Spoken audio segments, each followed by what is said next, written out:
علی بھائی اگلا سوال ہے، اسلام میں رقص کرنے کی کیا شرعی حیثیت ہے؟ ڈاکٹر طاہر القادری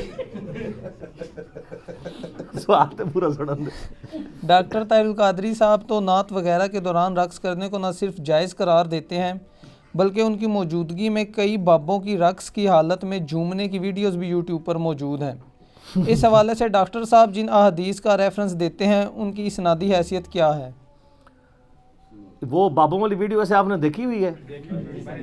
دیکھیں، آپ اندازہ کریں آخری عمر کے کام کیتا انہوں نے، اور ظلم یہ ہے کہ دین کے نام پہ یہ سب کچھ ہو رہا ہے۔ سر یہ اس طریقے سے ناچنا کودنا یہ اتنی بڑی فوش غلطی ہے کہ جس کے اوپر اجماع امت ہے کہ یہ والا رقص اس طریقے سے کرنا، ایسے جھومنا، اور وہ میں آپ کو بتاؤں وہ جس زبان میں وہ کر رہے ہیں نا ان کو پتہ بھی نہیں ہے وہ کیا ہے، تو جھومنے کس بات کے اوپر ہے؟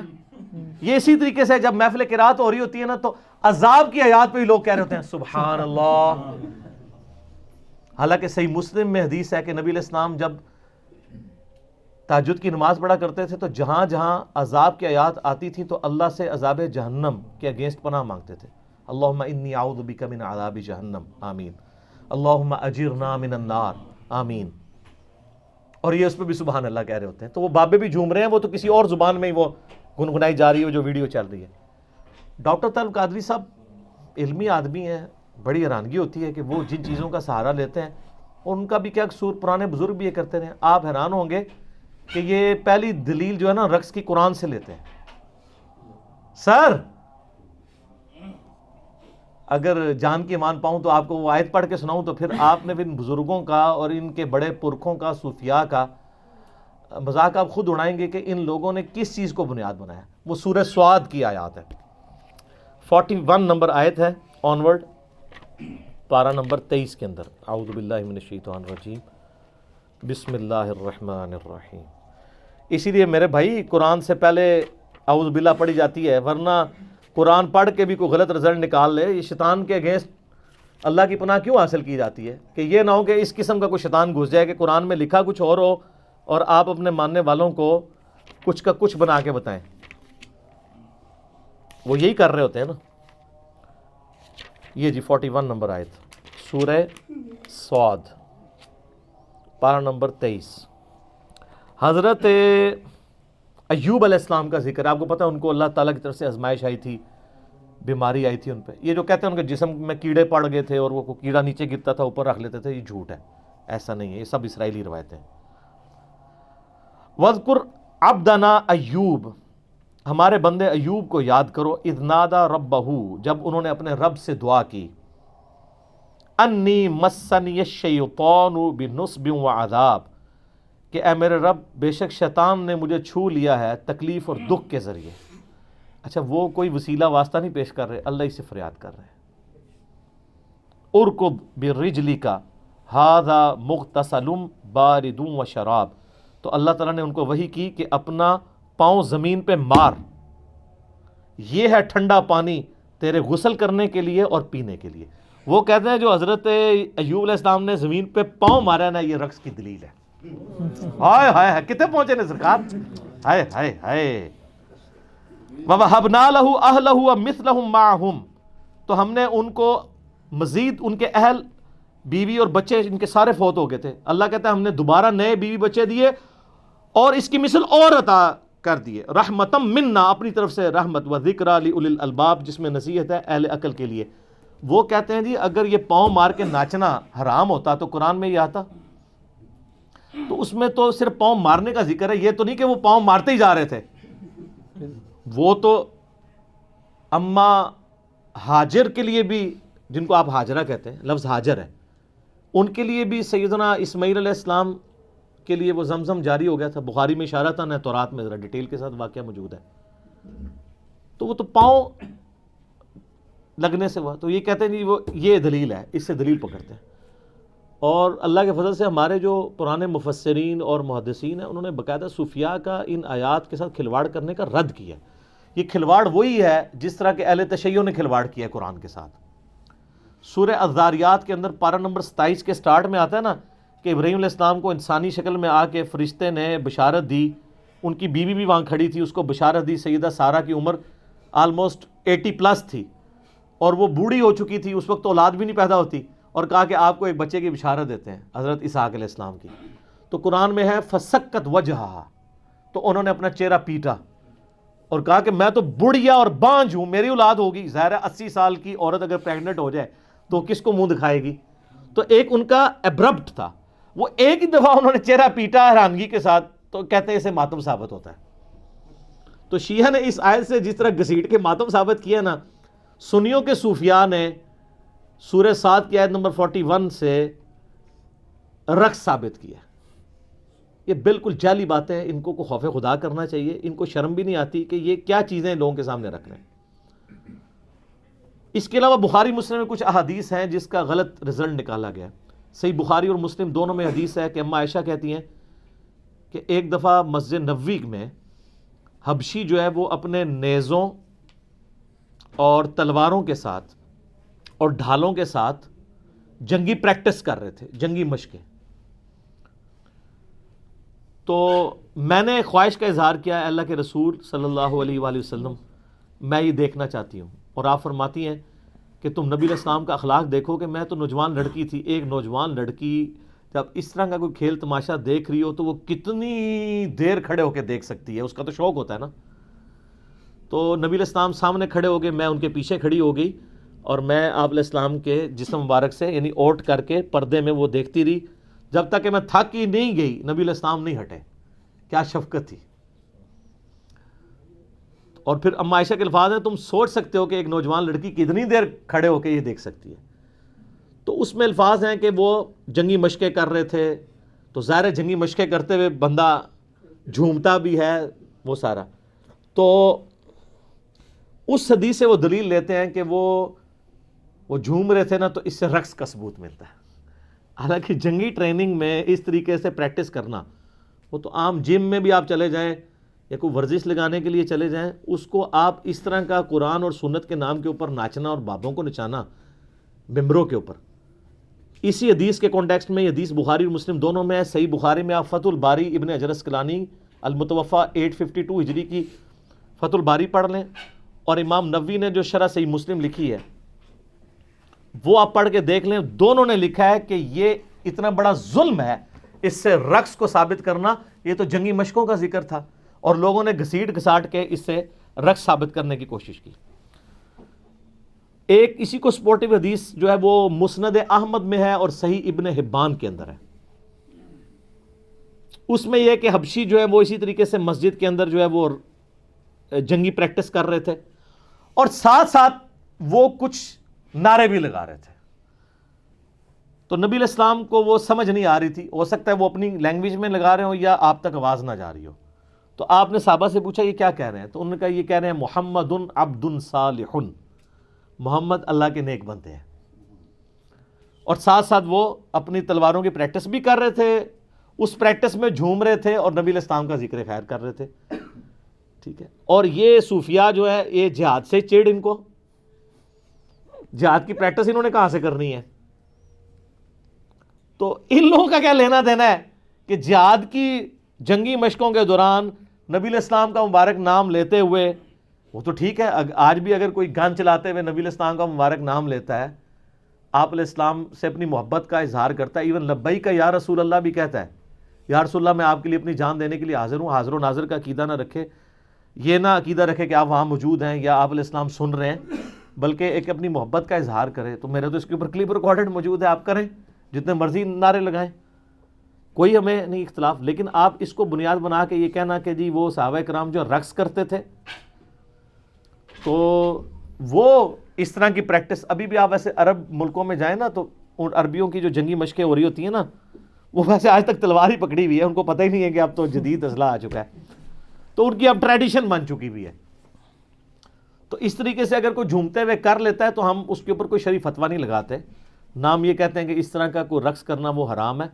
ہم جس رقص کی بات کر رہے ہیں وہ یہ ہے جو یہ اس طریقے سے کر رہے ہیں, نہ کوئی سمجھ ہے, نہ کوئی بات ہے, نہ کوئی مقصد ہے.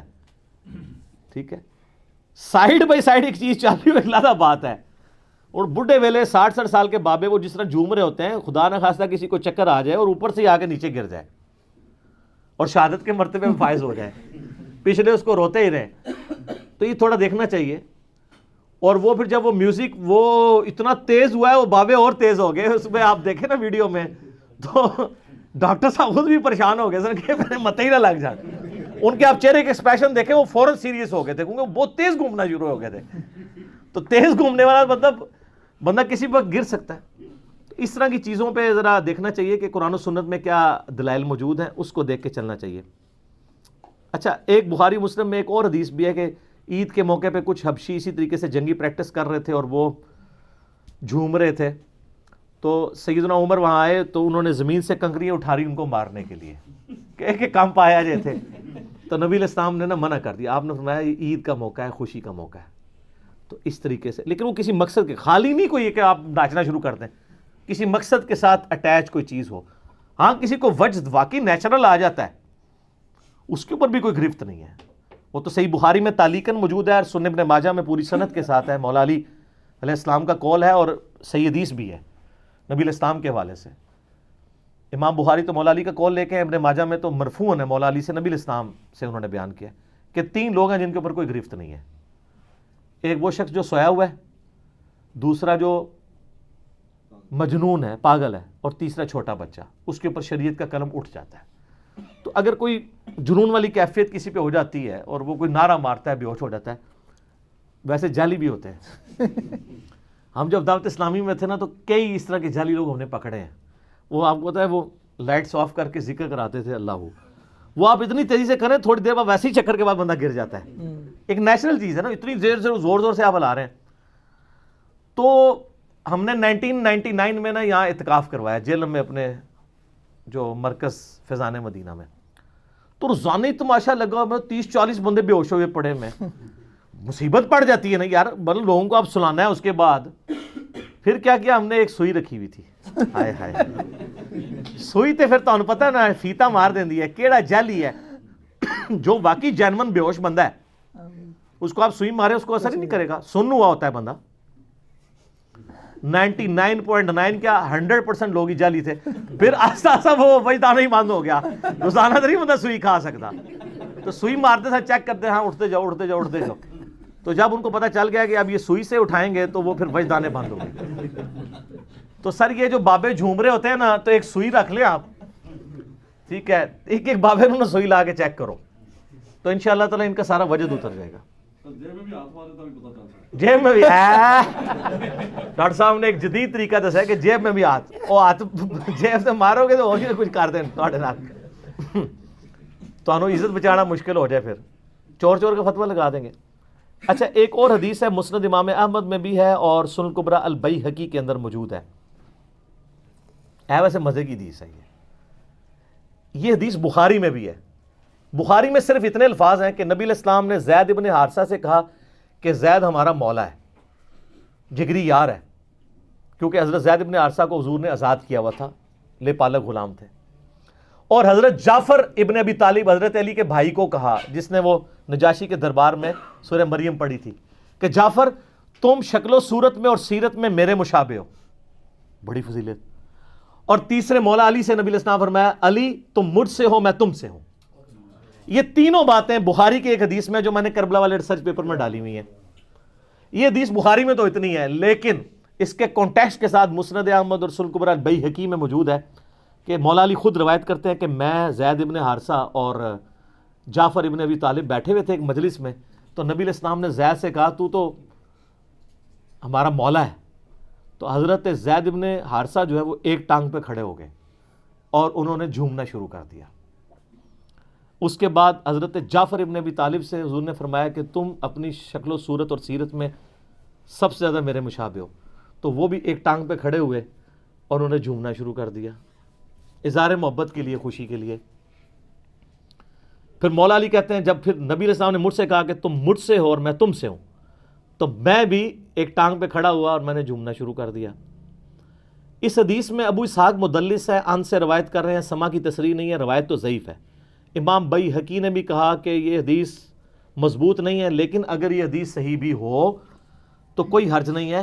ایک ٹانگ پہ کھڑا ہو کے کوئی بندہ کسی خوشخبری ملنے کے اوپر اس طریقے سے جھوم کے خوشی کا اظہار کر لے تو یہ ناچ گانے اور رقص میں نہیں آتا. ظاہر ہے وہ ایک خاص, سر آپ کو نبی علیہ السلام فرما دے تم مجھ سے ہو میں تم سے ہوں, تو آپ تو وہاں میں ہی اڑیں گے.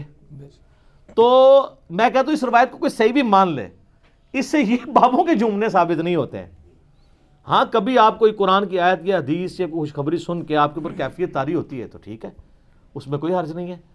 لیکن یہ ایک مین چیز تھی جس کے اوپر وہ دلیل بناتے ہیں کہ یہ اس سے جھومنا اور رقص کرنا ثابت ہے. اچھا سب کے پاس کچھ نہ کچھ ہے, بالکل ہی کورا کوئی نہیں ہے, لیکن وہ صفرے لگے ہوئے ہیں. 10 ہے نا 100 بنا لیں گے, ایک اور بزرگ آئے گا وہ کہے گا میرا بھی 0 پال ہوگی. کرتے کرتے ملینز اینڈ بلینز میں وہ چیزیں پہنچ جاتی ہیں. سٹارٹ اتنی سی چیز سے ہوا ہوتا ہے, جو صحیح بخاری میں آتا ہے. شرک سٹارٹ کس طرح ہوا تھا؟ اللہ کے نیک بندوں کی جگہ پہلے نشانیاں رکھی پتھر کی فارم میں, پھر ان کے بت تراش لیے, تھیندے تھیندے تھیں گے. حضرت نوح علیہ السلام کی قوم, اور وہ جینون اولیاء اللہ تھے جن کے نام قرآن میں ہے, یغوث, ود, سوا, نصر. یہ مطلب سٹارٹ تو بالکل انہوں نے محبت میں کیا تھا. یعوق بھی تھا, یہ 5 تھے. تو لیکن اس کا اینڈ رزلٹ جو ہے وہ بہت برا نکلا. اچھا صحیح بخاری میں ایک حدیث ہے, ایک صحابیہ کہتی ہیں کہ نبی علیہ السلام میری شادی کے موقع پہ میرے گھر آئے تو بچیاں دف بجا رہی تھیں. یہ مولوی بھی تھوڑے زیادہ ہی ہیضے کا شکار ہو جاتے ہیں. شادی کے موقع پہ دف یا بچیوں کے گانے گانا یہ کوئی مسئلہ نہیں ہے. تو بخاری کے الفاظ ہیں کہ بچیاں دف بجا رہی تھیں اور غزوہ احد اور بدر کے شہداء جو میرے آباء و اجداد میں سے تھے ان کو خراج تحسین پیش کر رہی تھی, ان کی بہادری کے ترانے, ملی ترانے, نغمے. ٹھیک ہے, نبی علیہ السلام آئے تو انہوں نے کہنا شروع کر دیا ہم میں وہ شخصیت آئی ہیں جو مستقبل کا حال بھی جانتی ہیں. تو نبی علیہ السلام فرمایا یہ نہ کہو. بات ٹھیک تھی, اللہ کے بتائے سے جانتے ہیں, خود سے نہیں. لیکن نبی علیہ السلام نے اس کا ذکر کرنا وہاں مناسب نہیں سمجھا جا رہا ہے. موقع تھا خوشی کا, وہاں پہ آپ اس طرح کی ایکٹیویٹی نہ کریں. جس طرح کئی لوگ شادی بیاہ کے موقع پہ زبردستی 3 گھنٹے کا بیان شروع کر دیتے ہیں وہاں پہ. وہ بندے کو مصیبت پڑ جاتی ہے, یار دلہن لے کے جانی ہے, وہاں سے ٹائم بھی ختم ہو رہا ہے. ٹھیک ہے, لمبی لمبی تقریریں شروع کر دیتے ہیں. اچھا ہوا یہ کہ نبی علیہ السلام نے پھر ان کو منع کر دیا. یہ حدیث اس چیز کا ثبوت ہے کہ دف وغیرہ ہو سکتا ہے. اس طریقے سے صحیح بخاری میں ایک حدیث ہے, اما عائشہ کو نبی علیہ السلام نے فرمایا کہ تم نے وہ شادی کے موقع پہ گانے والی, اشعار پڑھنے والی اور دف کیوں نہیں بھیجا؟ انصار کے لوگ تو اس کو پسند کرتے ہیں. تو شادی بیاہ اور خوشی اور عید کے موقع کے اوپر آپ اگر دف بجائیں, کوئی شرکی الفاظ نہ ہو, مرد و عورت کا اختلاط نہ ہو, مرد مردوں میں, عورتیں عورتوں میں بیٹھ کے گیت گائیں, اور اس کے بعد اس میں لائٹ سا کوئی میوزک ہو, اس میں کوئی اس طرح کا مسئلہ نہیں ہے. لیکن یہ جو انڈین گانے اور یہ جو فضول قسم کی شاعری ہے جو یعنی نیگیٹو کی طرف مائل کرتی ہے, اس کی بات نہیں کر رہا. وہ والی نہ ہو تو بالکل جائز ہے, اس میں یعنی کوئی حرج نہیں. حتیٰ کہ سنن ابن ماجہ میں ایک حدیث ہے, اور یہ حدیث ترمذی اور نسائی میں بھی ہے. نبی علیہ السلام نے فرمایا حلال اور حرام نکاح میں فرق ہی دف کا ہے. یعنی جس کے نکاح کے موقع پر اعلانیہ دف بجایا جائے وہ حلال نکاح ہے, اور جو چھپ چھپا کے نکاح کیا جائے وہ حرام نکاح ہے. اچھا یہ حدیثیں کتابوں میں نے دریافت کی ہیں, یہ آپ کو آج تک کسی نے بتائی تھی؟ کتنا ظلم ہے. یہ بالکل ون سائیڈڈ چل رہے تھے. حلال اور حرام نکاح کا فرق کہ اعلانیہ خوشی کا اظہار کرنا. ایک بڑی مزے کی حدیث ہے سنن نسائی کے اندر, آپ کو یہ ساری حدیث ہے نا مشکات کی 2 جلد میں نا اعلان نکاح اور اس کے والے چیپٹر میں نا کتاب النکاح چیپٹر میں مل جائے گا. سنن نسائی میں ایک حدیث ہے, بڑی فنی حدیث ہے اس حوالے سے. عامر بن سعد ابن ابی وقاص کہتے ہیں کہ میں ایک ایسی مجلس میں گیا جہاں پہ شادی ہو رہی تھی. یہ عامر بن سعد ابن ابی وقاص وہی ہیں جنہوں نے حضرت سعد ابن ابی وقاص کا یہ وہ بیٹا ہے جس نے وہ حدیث بیان کی تھی, علی کی میرے ساتھ وہی نسبت ہے جو ہارون کی موسیٰ کے ساتھ, مگر میرے بعد کوئی نبی نہیں.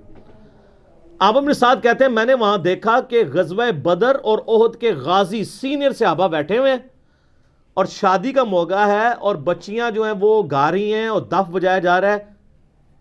تو میرا ترا نکل گیا.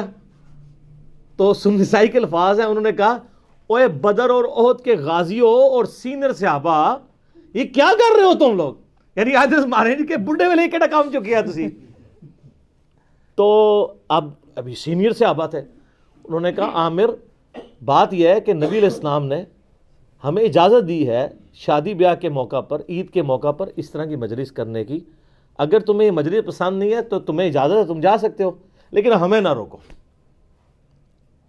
جس طرح سیدنا عمر کو نبی اسلام نے روک دیا تھا. تو یہ بالکل ایک طرف ون سائیڈڈ چیز نہیں ہے.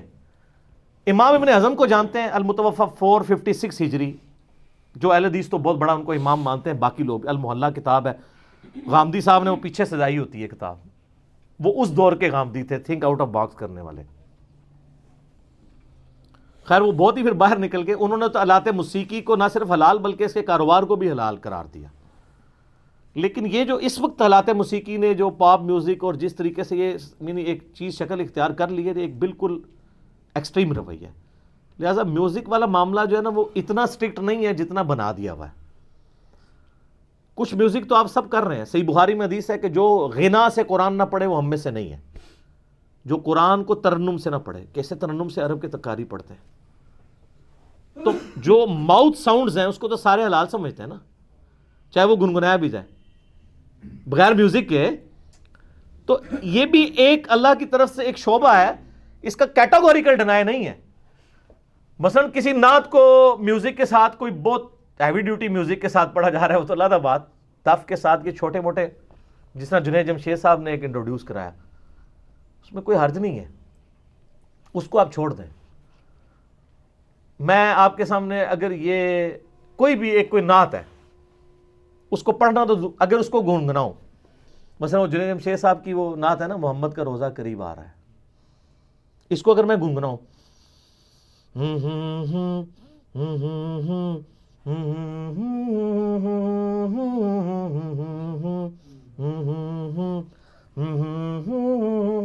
اس پہ کوئی فتویٰ لگا سکتا ہے؟ منہ کی آواز ہے. ابھی تو کئی ماؤتھ ساؤنڈز آئی ہیں جو بڑی ٹریجک ماؤتھ ساؤنڈز ہیں, ہم نے بھی ایک دو کلپس کے پیچھے لگائی تھی. لوگ فتوے لگاتے ہیں تو تھوڑے ڈیلے ہو جائیں اس مسئلے میں. عمر سیریز کے اوپر آپ دیکھیں جو انہوں نے کام کیا ہے قطر والوں نے, کتنے یعنی وہ سینز کے اوپر کتنے کریٹیکل میوزکس انہوں نے, وہ اگر آپ نکال دیں اس کا سارا مزہ ہی دھڑام سے نیچے آ جائے گا. تو میوزک کے معاملے میں یہ کوئی ترغیب آپ کو فضائل نہیں میوزک کا سنا رہا, میں بتا رہا ہوں کہ اتنے سخت رویہ اختیار نہ کریں. باقی اکثر جتنی حدیثیں پیش کی جاتی ہیں سب کی سب یہ آلموسٹ جعلی ہیں. ایک دو روایتیں ہیں ان کی بھی تعویل ممکن ہے, لیکن میں نہیں کرتا, اس کے لیے آپ غامدی صاحب کو سن لیں. ٹھیک ہے, میں کروں گا میرے کلپ کاٹ کے لوگ کہیں گے یہ جی لوگوں کو کہہ رہے ہیں انڈین گانے سن. میں کب کہوں گا انڈین گانے سنیں آپ؟ میں تو پاکستانی قوالیوں کے بھی خلاف ہوں, شرکیہ قوالیاں اور عجیب, وہ کو تمیز ہے. ایک زمانہ تھا کہ قاری وحید ظفر قاسمی جیسے ڈیسنٹ لوگ نعتیں پڑھا کرتے تھے, اور اب کس قسم کے ڈسکو قسم کے نعت خان آ گئے ہیں, ان کے تو کپڑے ہی مان نہیں ہیں. سننا کیا ہے بندے نے, اور کرتے کرتے تھیندے تھیندے کہاں تک تھی گئے. اس لیے ہم اپنے اس پلیٹ فارم سے ایک تو شرک سے پاک نعتوں کا سلسلہ, دوسرا ڈیسنٹ شاعری والا سلسلہ, اور اس میں سب کی نعتیں آپ دیکھیں گے. میں نے پہلے بھی اعلیٰ حضرت کی کئی نعتیں پڑھوائی, اب بھی ہم اعلیٰ حضرت کی کئی نعتیں ہیں جو شاہکار ہیں. میں کہتا ہوں نبی علیہ السلام سے محبت کا جو اظہار کیا ہے کمال کر دیا. ہمیں ان سے علمی اختلاف اپنی جگہ. میں اکثر اپنے بھائیوں کو نجی محفل میں کہتا ہوں, آج آن کیمرہ بھی کہہ دیتا ہوں, کہ اعلیٰ حضرت نے جو اظہار محبت اپنی شاعری میں نبی علیہ السلام کے ساتھ کیا ہے نا, اس طرح کا میرے علم میں کسی بھی عاشق نے اپنے معشوق کے لیے نہیں کیا ہوگا. جو انہوں نے اظہار کر دیا, جو تمثیلیں انہوں نے بیان کی ہیں. چلیں انشاءاللہ کبھی موقع ملا تو میں اعلیٰ حضرت کی شاعری کے اوپر نہ صرف آپ کو الفاظ کے چناؤ کے اوپر, اور جس طریقے سے انہوں نے فٹ ان کر کے جو نبی علیہ السلام سے محبت کا اظہار. میں نے ایک نعت پڑھی بھی, آپ جا کے یوٹیوب پہ دیکھ لیں, قیامت کے دن کا نقشہ کھینچا انہوں نے. پیش حق مجدہ شفاعت کا سناتے جائیں گے, آپ روتے جائیں گے, ہم کو ہنساتے جائیں گے. ہاں چلو حسرت زدو سنتے ہیں کہ وہ دن آج ہے, تھی خبر جس کی کہ وہ اپنے جلوے دکھاتے جائیں گے. کیا کمال ہے جناب. وہ کہتے ہیں قیامت والے دن تو ہمارا اس اعتبار سے عید کا دن ہے کہ ہم رسول اللہ کی زیارت کریں گے, جس کے لیے ہمیں ہمارے پیروں نے جھوٹے وظیفے بھی سکھائے تھے, اینی دفعہ درود پڑھ لو, اینی دفعہ کر لو. تو یعنی یہ میں کہہ رہا ہوں, یہ انہوں نے نہیں کہا. تو کمال جناب وہ نعت ہے, اور میں نے اس نعت کے ایک ایک شعر کے اوپر بخاری مسلم سے حدیثیں پیش کر کے اس کی ریکارڈنگ کروائی ہے. یوٹیوب پہ آپ لکھیں پیش حق مجدہ شفاعت کا سناتے جائیں گے. تو انشاءاللہ میں نے شعیب کو کہا ہے کہ وہ تیار کرے گا, تو اس سے بھی پڑھوائیں گے انشاءاللہ تعالی. تو لیکن اس کے لیے آپ کو تھوڑا شاعری کا ذوق، اردو لنگوسٹک بھی آنی چاہیے، پھر آپ کو مزہ آئے گا کہ وہ بات کہاں سے اٹھا کے کہاں لے کے جا رہے ہیں، پھر آپ جھوم اٹھیں گے. کمال. میں تو ابھی بھی یعنی کئی بار اعلیٰ حضرت کی نعتوں کے ایک آدھ شعر بھی سنتا ہوں، میرے پہ وجد طاری ہو جاتا ہے. وہ سوئی والا وجد نہیں یعنی سوز و گداز کی کیفیت طاری ہو جاتی ہے کہ کیا کمال ہے یار، کہاں سے شعر کہہ دیا یار، کہاں پہ پہنچا دیا، ایک بار بندے کو ہلا کے رکھ دیا. ٹھیک ہو گیا جی. ٹھیک ہے جی. اللہ تعالیٰ سے دعا ہے جو حق بات میں نے کہی اللہ تعالیٰ ہمارے دلوں میں راسخ فرمائے. اگر جذبات میں میرے منہ سے کوئی غلط بات نکل گئی اللہ تعالیٰ ہمارے دلوں سے معاف کر دے. آمین. ہمیں کتاب و سنت کی تعلیمات پر عمل کر کے دوسرے بھائیوں تک پہنچانے کی توفیق عطا فرمائے. سبحانک اللہم و بحمدک اشہد ان لا الہ الا انت استغفرک و اتوب الیک وما علینا الا البلاغ المبین. جزاکم اللہ خیرا.